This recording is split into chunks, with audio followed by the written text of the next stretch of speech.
Systems, Northrop Grumman, Israel Aerospace Industries, Elbit Systems gibi kan akıtarak büyük servetler biriktirmeye devam edecek.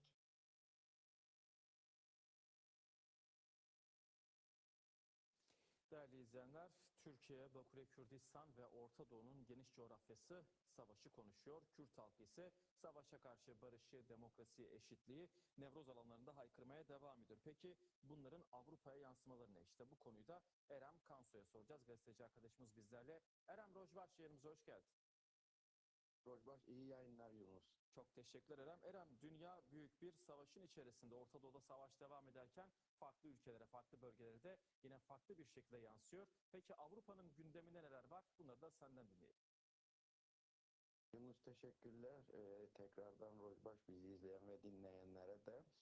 Şimdi Avrupa gündemiyle başlayalım. Fakat öncesinde Bakü ve Kürdistan'da başlayan Nevroz coşkusu yarın artık Avrupa'ya da yayılacak eylem ve etkinliklerle. Fakat öncesinde Avrupa'nın resmi düzeylerinden de Nevroz kutlamaları geldi. Başta Britanya'da aralarında Galler Parlamentosu muhalefet lideri Darren Miller'in ve yine İşçi Partili tanınmış siyasetçi Jeremy Corbyn'in de bulunduğu çok sayıda Kürt siyasetçi Kürt halkının Nevroz'unu kutlayarak dayanışma mesajları verdi. Bir diğer taraftan İsviçre parlamentosunda, yine Almanya parlamentosunda, Fransa'da parlamento bünyesinde çeşitli etkinlikler düzenlendi ve Nevroz bu şekilde Avrupa'da da o coşku hem resmi düzeyde hem diasporadaki Kürt halkında başladı diyebiliriz. Şimdi az önce bir silah haberi dosyası vardı. Bununla bağlantılı Avrupa'nın, NATO'nun ve ABD'nin aslında yürütmüş olduğu, birlikte yürütmüş olduğu İran savaşına bakıyoruz. Şimdi NATO'yu da buna dahil ettik ama NATO ben bu savaşa dahil değilim mesajları yayınlamaya başladı. Buna geleceğiz. Şimdi dün Trump'ın bir açıklaması olmuştu. Canlı yayınlanmıştı.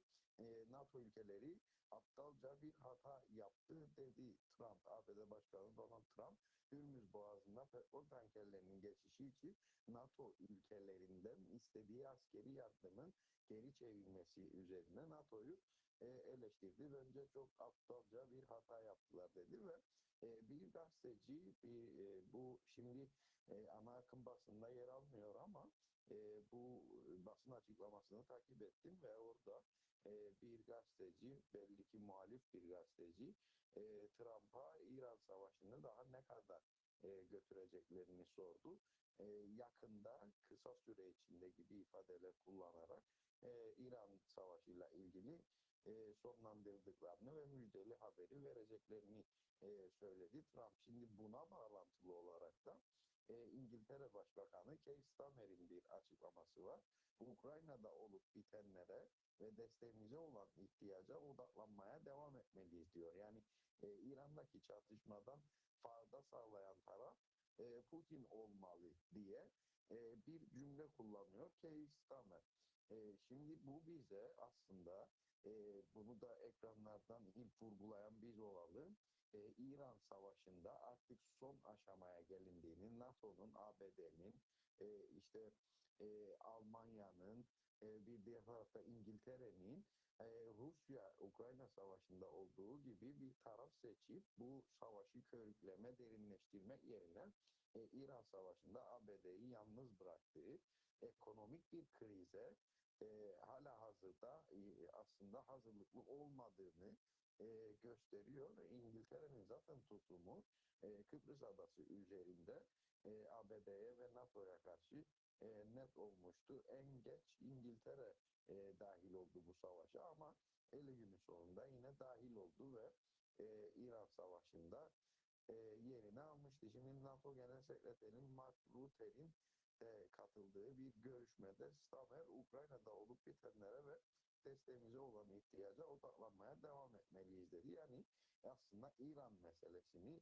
gündeminden çıkarmaya çalışıyor. Başta İngiltere ve Avrupa Birliği olmak üzere. Şimdi bu savaşlar nasıl yansıyor Orta Doğu'daki? Elbette Asya çok daha ciddi bir sorun yaşayacak ileriki günlerde.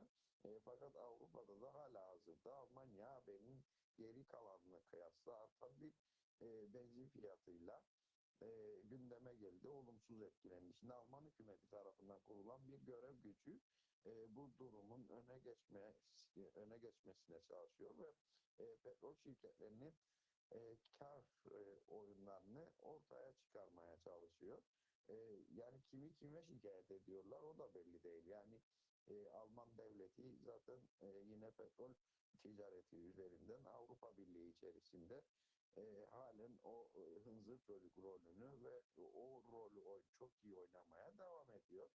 Dolayısıyla şimdi hem Batı'da hem Asya'da çok ciddi bir petrol krizi ortaya çıkacağı söz konusu. Şimdi pek de alışık olmadığımız bir haber. Avrupa nezdinde çok alışığız. Bir trafik cezası dahi geldiği zaman işte Avrupa parlamenterleri, milletvekilleri istifa edebiliyor bakanlar, siyasetçiler ama ABD ve Türkiye gibi ülkelerde buna çok rastlamıyoruz. Şimdi dün ABD Terörle Mücadele Merkezi Direktörü Joe Kent istifa etti. Joe Kent ABD'de çok önemli bir isim.